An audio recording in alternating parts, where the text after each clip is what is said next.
So, I don't know. Up there. Joe, can you see the board? Okay.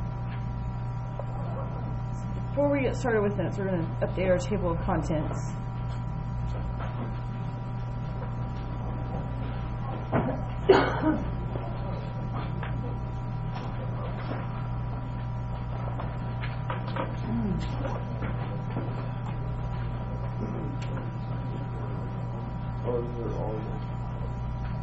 Yeah, just pass it back, please.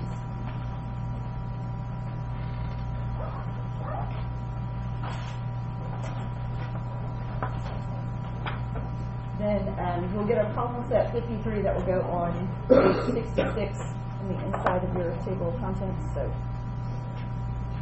page 66 will be problem set 53.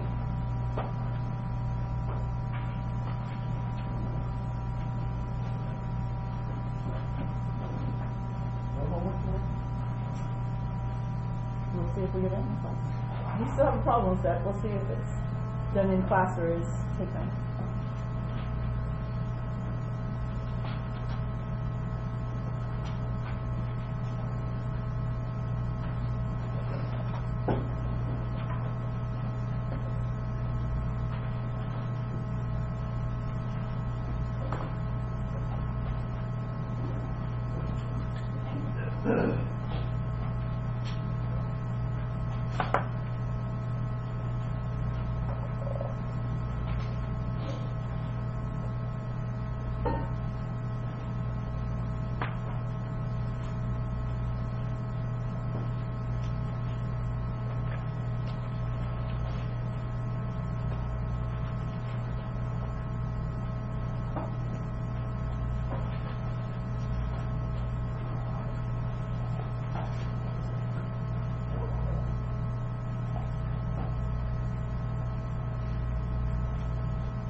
Talking about, as you can tell from your foldable, types of errors and power. So when we do a hypothesis test, we're making a decision based on the data we have. Most of the time we make accurate decisions. That's our goal, is that we make an accurate decision. But sometimes we make a wrong decision. Sometimes we reject and we probably shouldn't have rejected. Or we fail to reject but we should have rejected. Those are what we refer to as the errors. We made a decision based on the data we had, but the data we had was just a fluke. It was just an unusual occurrence that happened, but if we had gotten any other data set, it wouldn't have happened. Okay, we would have made a different decision. So we call those the errors. So we're going to be looking at, what does this mean? How do we figure out what the error could be and which type it is and all of that? So there are two different types of errors, type 1 and type 2. So we're going to start with type 1. So a type 1 error is when you reject the null hypothesis, HO, but you should not have.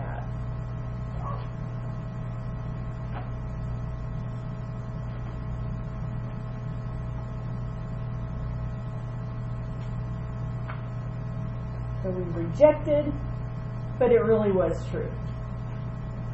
So this is where another way to look at it is you take action,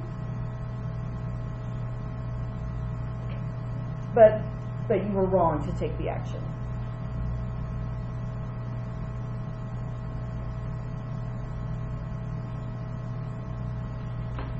So you thought there was a problem and you adjusted the machinery, but the machinery was going fine without being adjusted, so you wasted some time. So examples, so things that would be a type 1 error.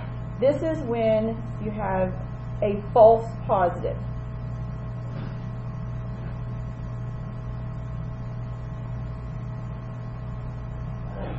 So you go to the doctor, you're not feeling good, you got a sore throat, they do a strep test, and they go, yep, you got strep. But they were wrong. You didn't have strep. So you get this medicine that you didn't need because you didn't have the disease. So that's a false positive. That's a type 1 error. Another example, we're talking about like a court system. This would be sending an innocent person to jail.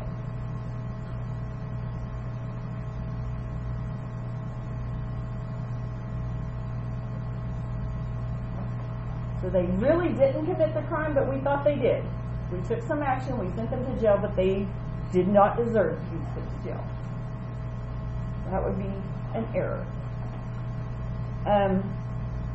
Another example.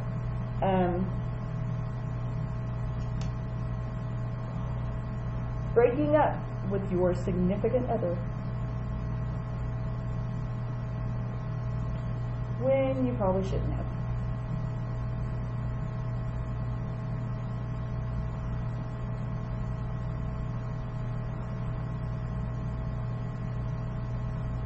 Thought there was a problem, you thought the relationship was bad, you break up, and then you find out, oops, I was wrong. And you've taken an action that you shouldn't have. That's type 1.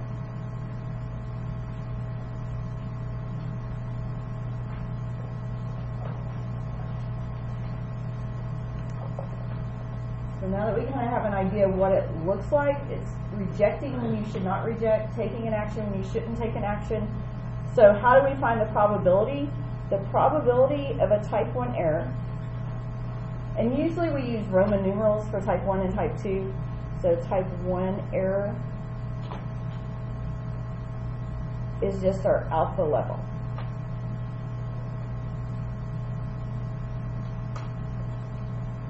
So when we say we have an alpha level of 0.05, that means 5% of the time we're making this kind of error. So you set your alpha level according to what percentage of time are you willing to make this error. So it will depend on how severe the error is. Is it something that's not that bad? If you're talking about a false positive strep test, okay, so they got some medication they didn't need, but that's not going to kill them. Sending an innocent person to jail, that's a pretty bad error. We don't want to do that. I mean, you don't want to be that person that gets sent to jail for nothing. So getting an antibiotic when you didn't need one, it's not that big a deal. So depending on the severity of this error is going to tell us how to set our alpha level. Okay?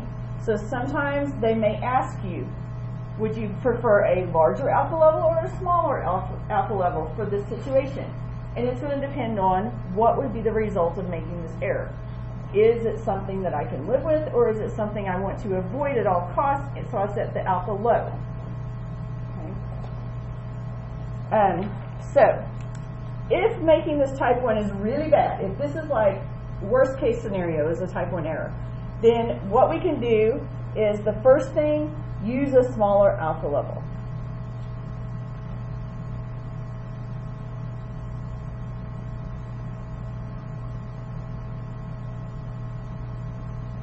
Alpha level is a lot of times something that you can control when you're setting up the experiment or setting up the problem. You can decide which value would be best. So if you're the one that's hired to do some research, you may get to decide what is an acceptable alpha level. And that will depend on what is the severity of this error. The other thing you can do is use a larger sample size.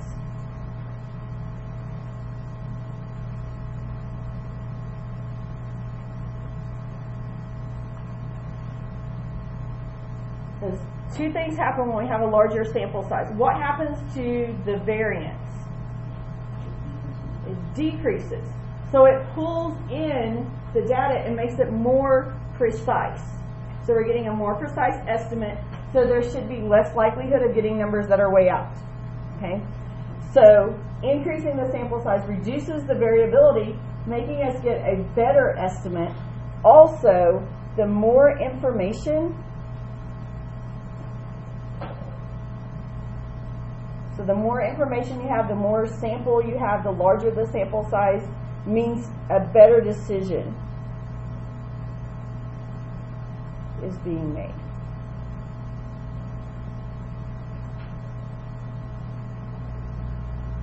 If I'm wanting to make some statement about the graduating class of 2019 in Jeeves, Oklahoma, if I have a sample size of 5, it's going to be like, yeah, I can kind of tell something. If I have a sample size of 50, I can get a lot better estimate. If I'm wanting to know what is the average GPA, those 5 may or may not give me an accurate idea, but a sample of 50, I'm probably going to get a good idea of what the overall graduating class has as their GPA. So larger sample size, better decision, better information, more informed decision. Questions on type 1? So the type 2. So a type 2 error, if a type 1 was rejecting when we shouldn't, a type 2 is not rejecting, but we should have. Okay? So this is where you do not reject HO.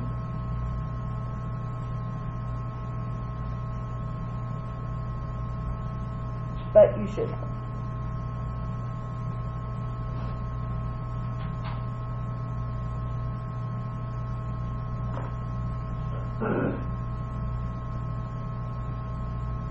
You have to remember, both of these are errors. We did something that we shouldn't have done.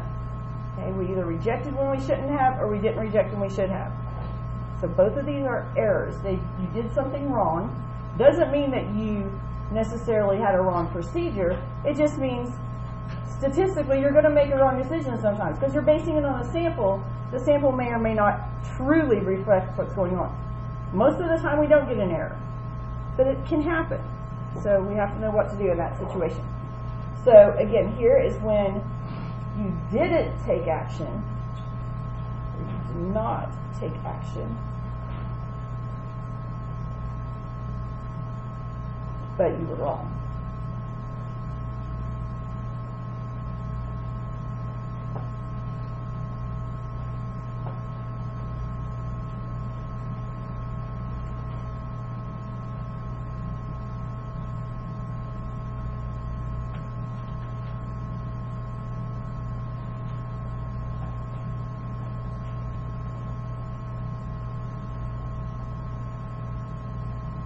This one you can think of as like the lazy person's error. They're like, it'll be fine. They're fine. It's fine. I don't want to do anything. But they should be doing something. So that's the type 2. Type 1, they're overreacting. They're reacting to something that's not there. So this person should be doing something and they're not. Type 1, they should just wait and they're taking action when they shouldn't. So this is when we get the first type 1 was a false positive. Now we're getting a false negative.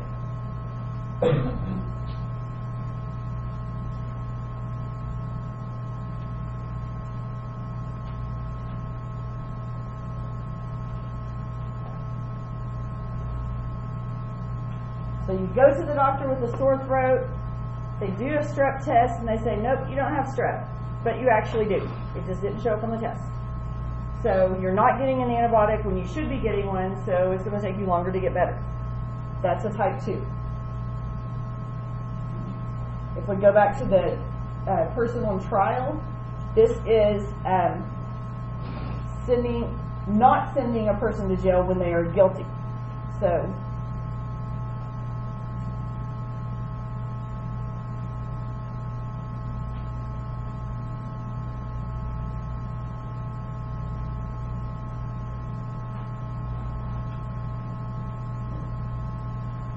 this is where you have to weigh which is worse, sending a person to jail that's innocent or setting someone free that is guilty. Which is worse? So you have to decide. You set that alpha level according to which one is worse. And this is when didn't break up, not breaking up.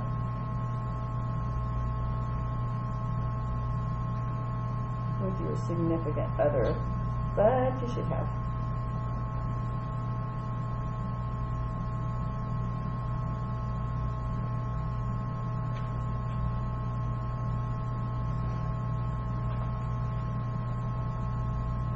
again, if you think of this as you didn't take action, but you should. No action, but there should have been action. That's type 2.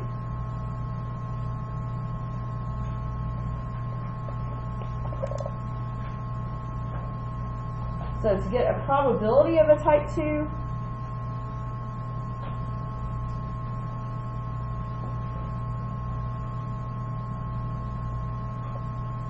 this is represented with the Greek letter beta. So alpha is type 1, beta is type 2. And just a note, you will not be asked to calculate this.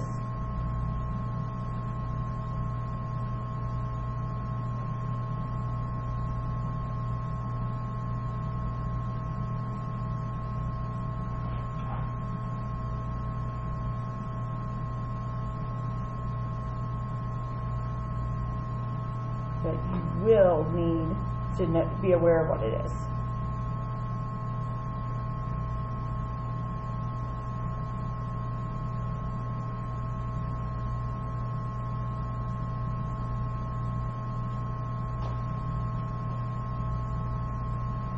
This is one that has shown up on the AP test for a couple years now. The past couple years it's shown up on there, where it gives you a level of beta and asks you to make a decision about that based on what are you willing to live with as a probability of a type 2 error. So they won't ask you to calculate it, but you do need to understand beta is type 2 error. So it's whenever you didn't take action, but you should have.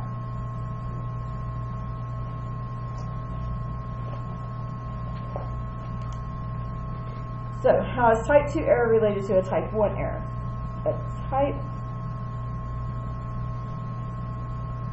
1 error and a type 2 error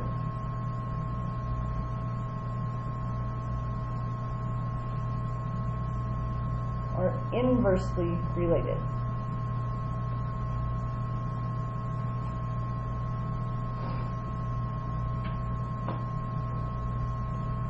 What does that mean?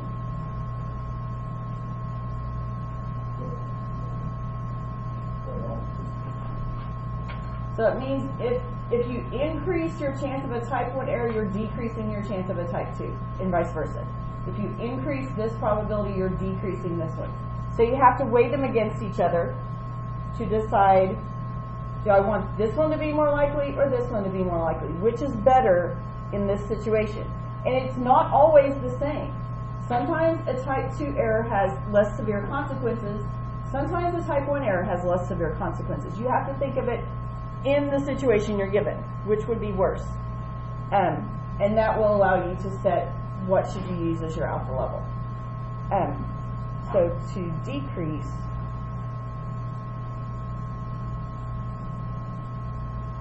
the type 2 error,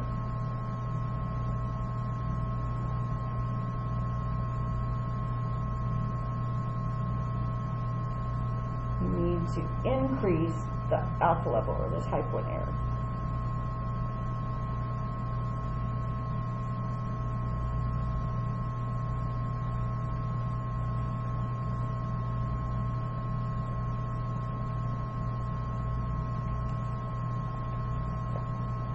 So you'll see a problem on your problem set tonight that asks you about what should you use as your alpha level. It's going to give you some options, which one of these would be the best.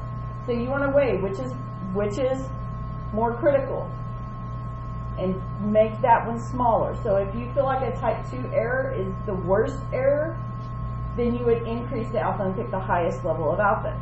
But if you feel like the type 1 error is the one that's worst to make, then you're going to pick the smallest value of alpha. Okay? If you feel like they're equally bad, then you may pick the middle one. But it's going to be a determination of which one, and you will base your decision when it says to justify your decision. You will say, because this would be a worse error, so I'm going to make that one smaller. Does this make sense to you? We'll go over some examples, and then hopefully you'll see what we're doing with it. Okay, so we talked about the two different kinds of errors, type 1 and type 2. Type 1, you reject but you shouldn't have. Type 2, you didn't reject but you should have. Power is when we didn't make an error. We made the right decision. We took action and we should take action. That's what we're looking at for power. So we want the power of the test to be strong. We want that to be something that we get right. So this is when you reject HO and you were right.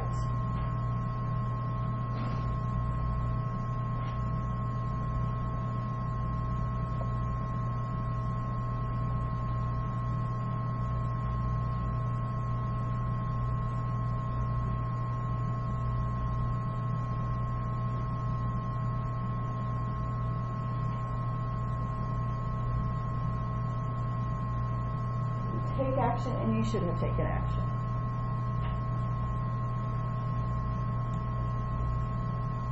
So it's going to be times where you get it wrong, you make a type 1 or a type 2 error, and there's going to be times when you get it right. You reject and you should reject. This is what we want to maximize. We want this to happen as often as possible. If we're taking action, we want it to be the correct action. So some examples of this. If we go back to our strep test, it's when we test positive and we have the virus, okay? So this is a true positive test result.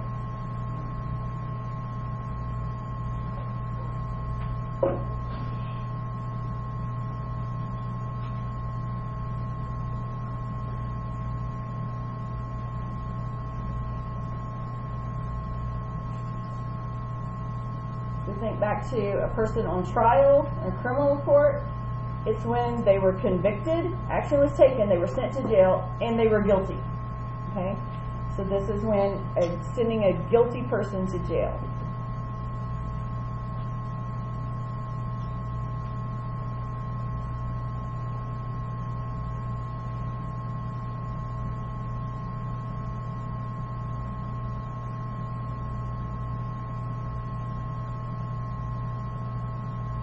Other example, the breakup.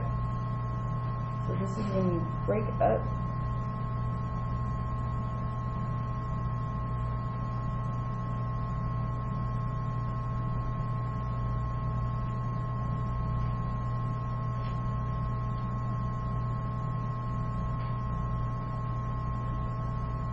Break up with them and you're right. You should have broken up with them. They were not good for you.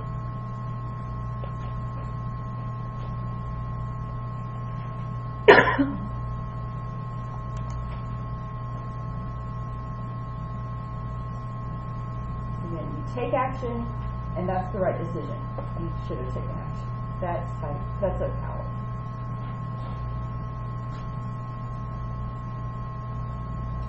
Okay, so how are these things all related? So, type 1 error and power are directly related.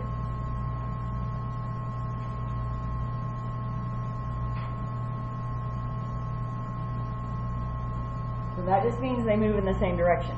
If you increase type 1 error, you increase the power. Decrease type 1 error, you're decreasing the power. They move in the same direction.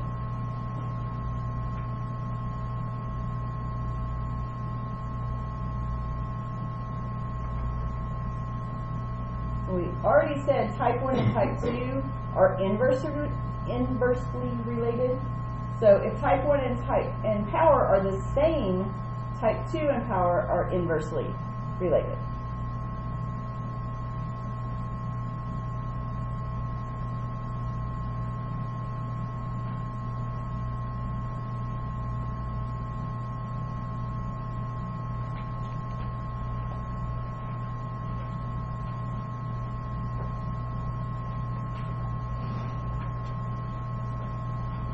So, to find the power, this is one that was on last year's AP exam, I think, in question 6, if I remember correctly.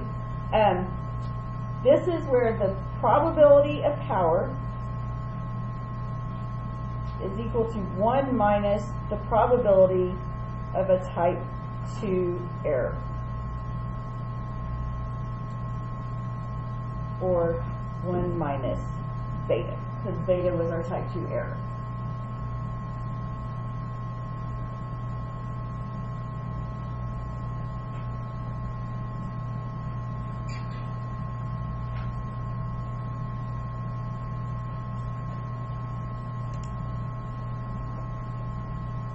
So power is something we want to do. We want to get it right. Okay, this is a correct decision. We're taking action, we should. So if we want to increase this, what are some ways we can do this? So we have 2 different ways. The first, since type 1 error alpha and power are directly related, if we increase this error, we're increasing power. So we can increase the alpha level.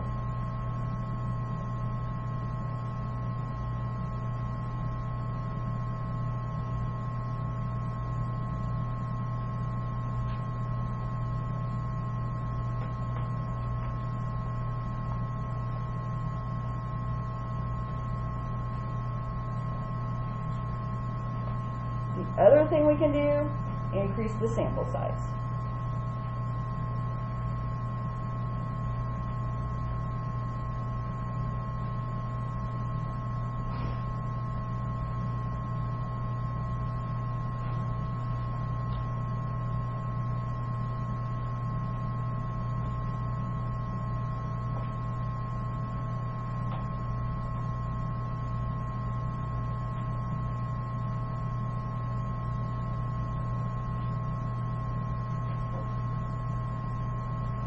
So again, more information means better decisions. So larger sample, more information, we make a more accurate, better decision.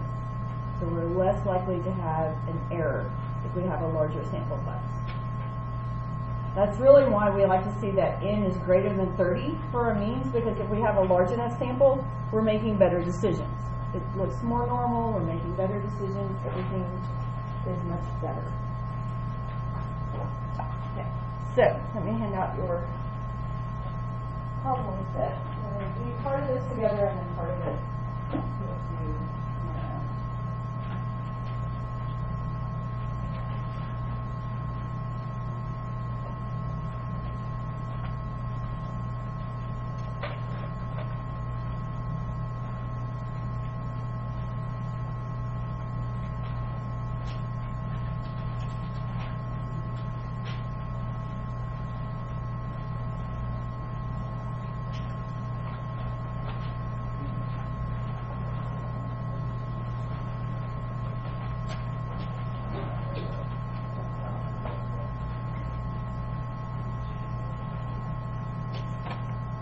Okay, now, can I just show you guys, I'm a visual person. I see things clearer when I can actually look at it.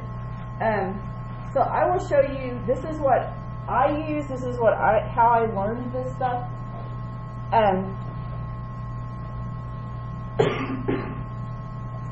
If you think of it,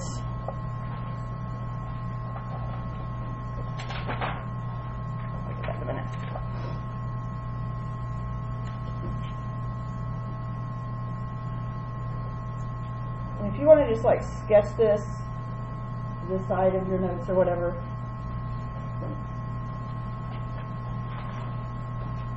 When we have a hypothesis, we're looking at a null hypothesis. It's either that HO is true or HO is false. It's one or the other. Either we have it right or we don't. So this is kind of a set thing. It's either it's true or it's not. We don't always know which one it is, but there is a truth out there that is either this or it's not. So if we're looking at a manufacturing process and we need the bearings to be a certain diameter, they either are that diameter or they're not. We can test it, sometimes we catch it, sometimes we don't, but the true fact is they either are the correct amount or they're not. We have 2 options for our decision. When we're looking at a hypothesis and we're making a decision, we can either reject or not reject. That's the only 2 decisions we ever make. So we either reject HO, or we fail to reject HO.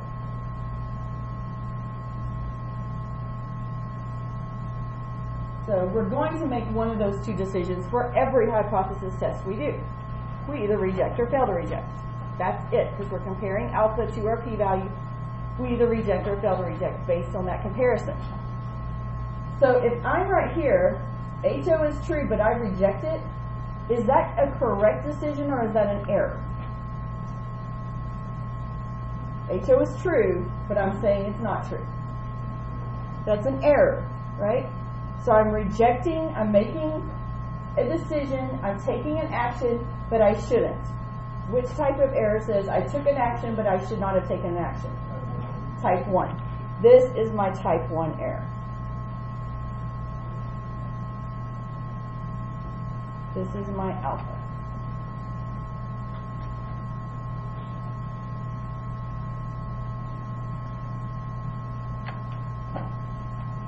So if HO is true, my error happens here. It doesn't happen here. If HO is true and I don't say it's false, then that's okay.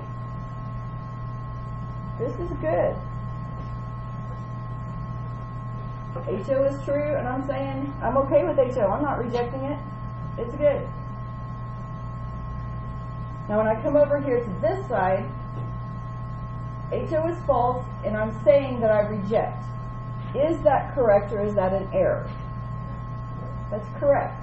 If I take action, I reject. I take action and reject, and I should reject. This is my power. I took action and I should. If HO is not true, it's false, and I don't reject it, then that is my type 2 error. I should have taken action because it wasn't true, but I didn't. This is my type 2.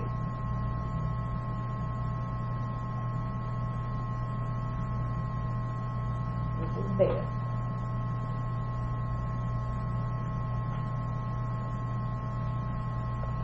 So what you can do is you can think of, when we set this alpha level, think of it as like the area inside here.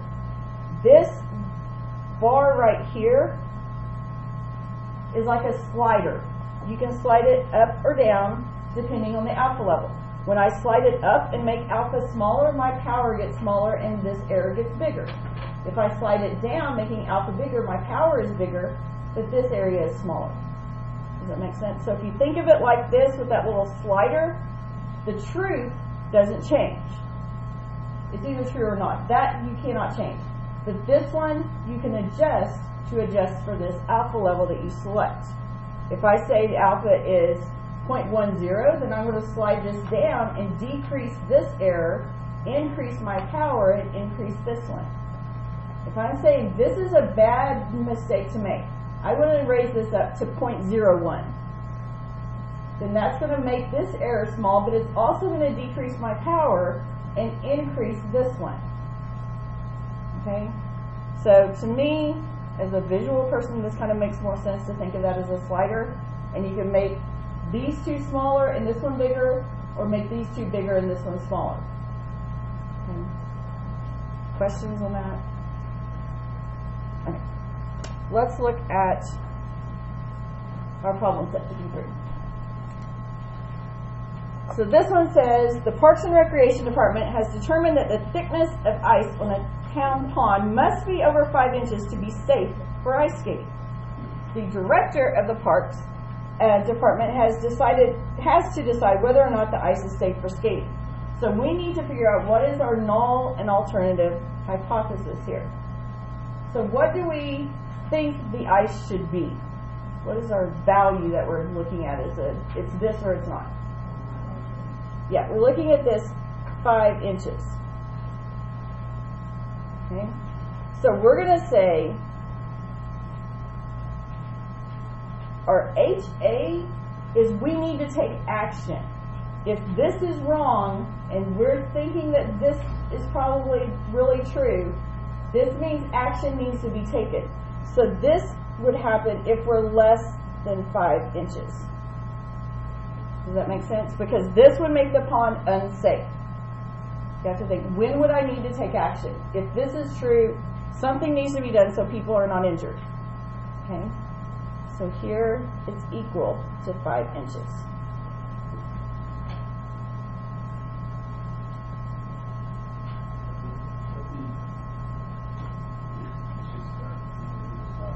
This one is always equal. There's never an inequality here.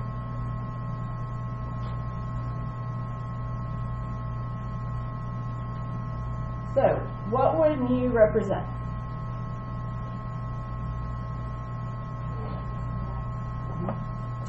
So mu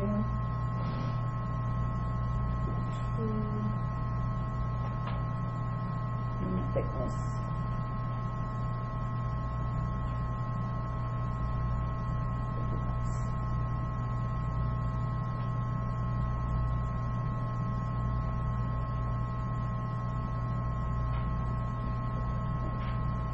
So a type 1 error. Often whenever they ask you to describe a type 1 error, they also want a consequence of it. You're not necessarily asked for one here, but I'm going to write it in just so you can kind of see how to do that. Okay? So, type 1 error. So look back to our picture.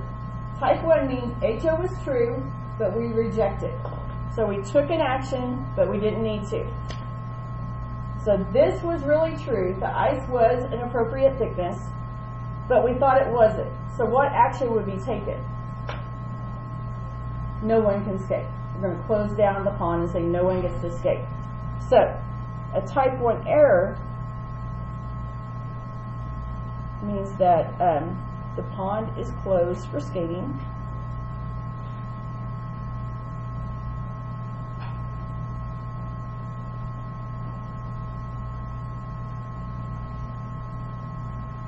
But it was actually safe.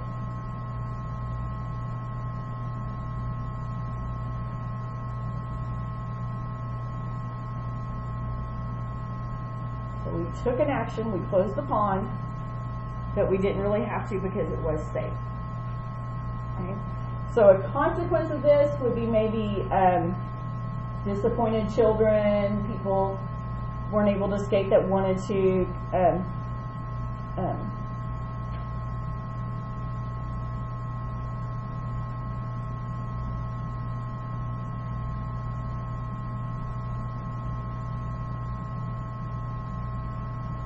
So something to say the people that could have used it weren't able to use it. Okay.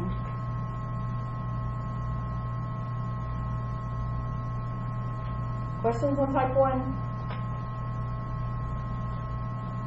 Okay, type 2 says we didn't take action, but we should have. Okay, so think of it in those terms. We did not take an action, we didn't close the pond, but we should have because the ice wasn't thick enough. Okay, so that's what we're going to put here.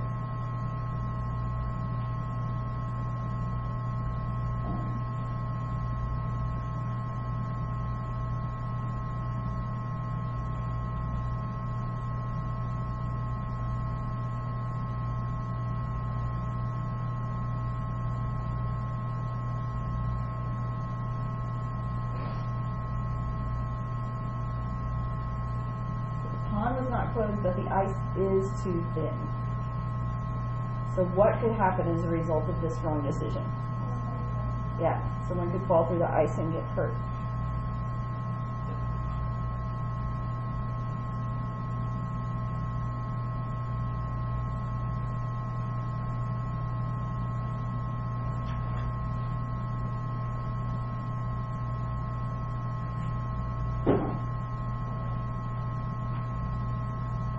So which consequence is worse? Type 1 or type 2? Type 2 is probably going to be worse. I'd rather have some people disappointed than have someone injured. Okay, so power means we took action, we rejected, and we should have. So here, we closed down the pond, and the ice was too thin. So we made the right decision in taking action.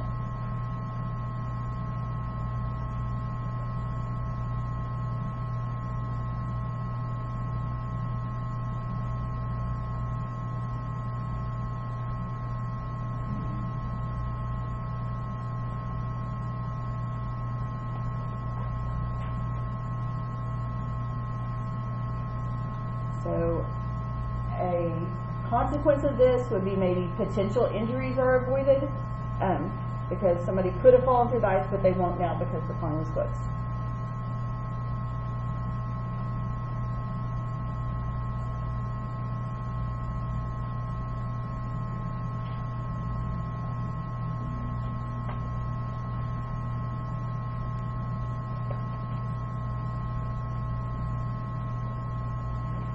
Questions on this? This is one of those things. Type 1, Type 2, and power is one of the things that people can get confused on, but hopefully you won't. So, what I'm going to do is I'm going to give you guys the rest of the time just to finish up. You have one situation here and then 2 on the back. Just read through those and see if you can come up with what is Type 1, Type 2, and power for each one.